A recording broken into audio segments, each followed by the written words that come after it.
ஜல்லிக்கட்டுக்கு ஆதரவான போராட்டக் களம் கடல் கடந்தும் விரிவடைந்துள்ளது. உலகெங்கும் தமிழர்கள் வாழும் நாடுகளில் ஜல்லிக்கட்டுக்கு ஆதரவாக போராட்டங்கள் நடைபெற்று வருகின்றன.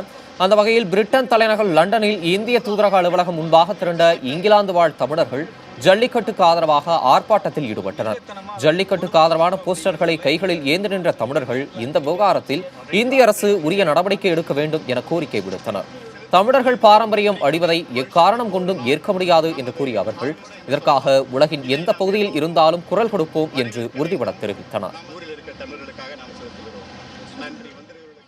யாரெல்லாம் ஜல்லிக்கட்டு எதுக்குறீங்களோ முதல்ல எத்தனை பேர் மாட்டை தொட்டு பார்த்துருக்கீங்க? மாடுனா என்னன்னு உங்களுக்கு தெரியுமா? எங்க வீட்டில் ஒவ்வொரு உழவனுக்கும் இன்னொரு வீட்டில் ஒரு ஆள் இருக்கிற மாடு அது. அதை பற்றி தெரியாம மாட்டை நாங்கள் எப்படி கவனிச்சுக்கிறோம்னு தெரியாம நீங்க ஜல்லிக்கட்டை எதுக்குறீங்க. இதை நாங்கள் வெண்மையா கண்டிக்கிறோம். எங்களோட கோவிலான நீதிமன்றத்தில் இதை கண்டிப்பாக நீதிபதிகள் கடவுளுக்கு சமமாக நாங்கள் மதிக்கிறோம். எங்களோட சாதகமாக எங்களோட ஜல்லிக்கட்டை திரும்ப எங்களுக்கு கொடுக்கணும் அப்படின்னு தாழ்மையோடு கேட்டுக்கிறோம். அங்கே இருக்கிற எல்லா தமிழர்களுக்கும் எல்லா இளைஞர்களுக்கும் எங்கள் லண்டன் உலக தமிழர்கள் சார்பில் நன்றியை தெரிவித்துக்கிறோம்.